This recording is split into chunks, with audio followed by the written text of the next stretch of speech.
yun, isang magandang araw na naman sa atin mga kamamay. So yun, updates na naman tayo, no? Kasi kahapon di po ako nakapag-updates kahapon. Kasi nga po ay kaya po umuwi po ako ng magap dahil po ay gawa ng lagnat po ng aking asawa. Kaya wala magkasikaso. Kaya umuwi na po ako kahapon, di na po ako nag-updates. Kaya yun, pasensya na po sa inyo mga kamamay. Kasi hanggang ngayon nilalagnat pa rin yung asawa ko. So pero mag-updates ako ngayon para po mayroon po kayong videos makita, no? At pagkatapos uwi na rin ako para masikaso ko uli yung aking asawa. So yun, sa mga hindi pa nakapag-subscribe, subscribe nyo na po si Jomar Official Vlogs. Like, share, and subscribe, notification bells para updated kayo sa mga videos natin. Let's go. So yun mga kamamay, nandito na uli ako sa operation, no? Sa port, no? Kung saan nandito yung mga barko, mga pasahero magdatingan galing Marinduque, Romblon, Masbate, no? So ito na, updates ulit tayo dito. Para maraming barko ngayon mga kamamaya. So may palis ngayon. Yun, may parating, sakto si Gis. Parating na naman si Gis mga kamamay galing sa Marinduque. So yun, ito ipapakita ko sa inyo mga kamamay, mga barko ng mga Montenegro. Si Oliva, si Ibon, si Natasha, si Cristina, yan parating. Ito naman si Cinco mga kamamay, palis, no? At si San Lorenzo Ruiz, ayun si Gis mga kamamay, pumasok na, oh. Ayan. Yan. Sa mga nagtatanong po ng pamasahe ng motor, no, sa Pamasbate, parang mga 3.5 mga idol, no? 3.5 ang motor, ano lang yun, sa motor lang yun. Pero kung may angkas ay binabayaran din po, nabayad din po siguro mga 1,000 din passenger rate, no? Yan. Then may nandyan na yung tropang Coast Guard K9, no? So punta tayo dun sa may rampan at ating saksiyan si Gis mga kamamay, no? Kung gaano karaming pasahero at yung mga kaganapan dito sa loob. Ayun, naglabasan ng mga kamamay, oh. Ayan. Pasahero niya ni Cristina, no? Yan. So tara, punta natin si Gis mga kamamay. Mga kamamay, si Gis, si Beatrice nandiyan ko sa gitna, pagitan ng ano, no. So may nagtanong po, no, kung nasa na daw po si Olympia. Si Olympia mga idol, nasa ano, nasa dry dock ng San Pedro Shipyard, no. Ayan. So si Nueve andyan pa rin, hindi pa nila pinabiyahe. Hindi ko po alam kung ano talaga, kasi sabi ng chief engineer tapos na daw yan, eh. Pero hindi ko lang alam kung ano pang inaantay niyan o anong kulang, no. Ayan si Gis mga kamamay. So papapiawan ko lang po kayo ng updates mga kamamay, no? Kasi nga po ay alam nyo na po kalagayan po ng aking asawa at may sakit po, no?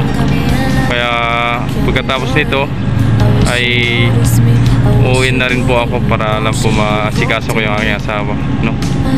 Kasi kagabi puyat na puyat talaga ako kagabi, kasi nga binabantayan ko kung nainit na tapos nawala, no? Kaya yun, puyat talaga hanggang nagising pati ako hanggang alas 4. Hindi na ako nakatulog pabalik at nagkasikaso na ako ng pagkain para po makakain siya at makapagdala rin ako ng baon sa duty, no?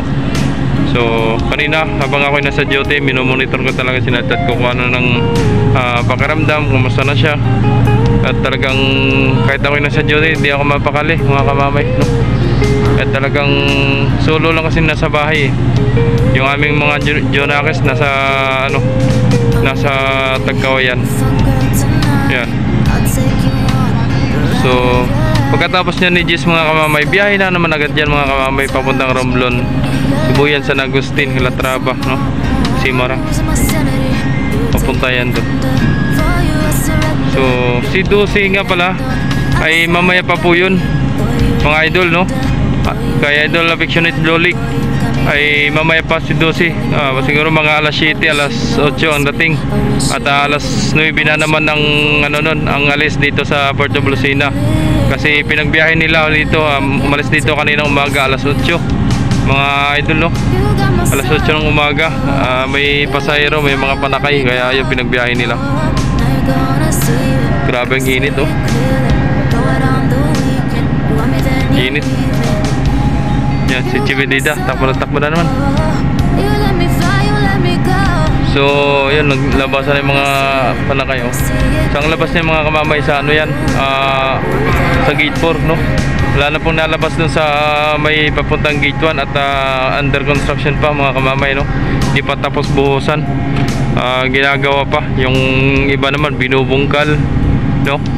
At aayusin po, re-repairin po lahat nung ano, kalsada papunta doon sa gate 1 kasi kung napapansin niyo po mga kamamay, mga lubak-lubak na po, malalalim na po ang lubak, kaya yun, kailangan na po siyang i-repair.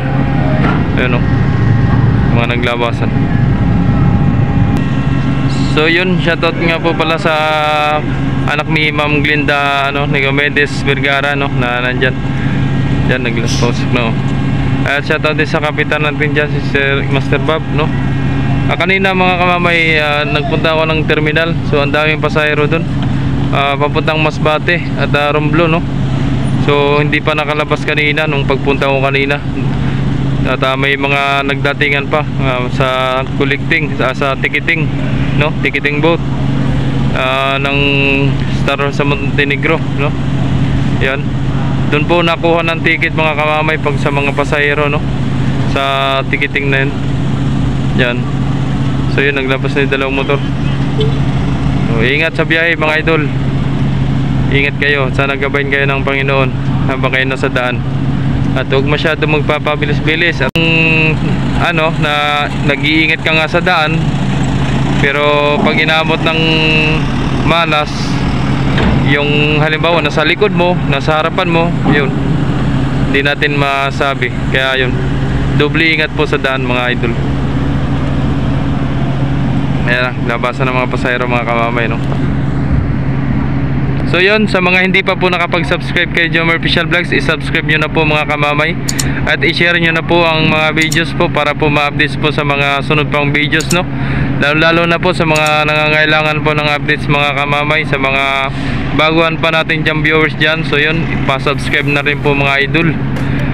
Yan, para po dumami po ang subscriber ni kamamay. At sana po wala pong mag-skip po ng ads, no mga idol, no. So sana po balato na po sa akin ng mga ads po mga idol, na para po makaipon tayo ng mga revenues, no. At sa totoo lang po talaga mga idol ay papiso-piso, bawat araw piso, bawat araw piso. Mayroon pang minsan 0.50, no, dollar. So di talaga po makakaipon pagka gayon. Yan. Oy, lobed! Lobed na, lobed!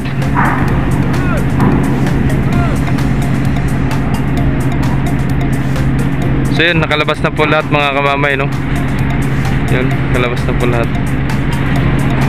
Alright.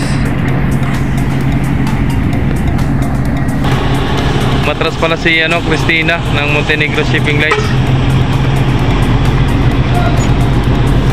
Okay.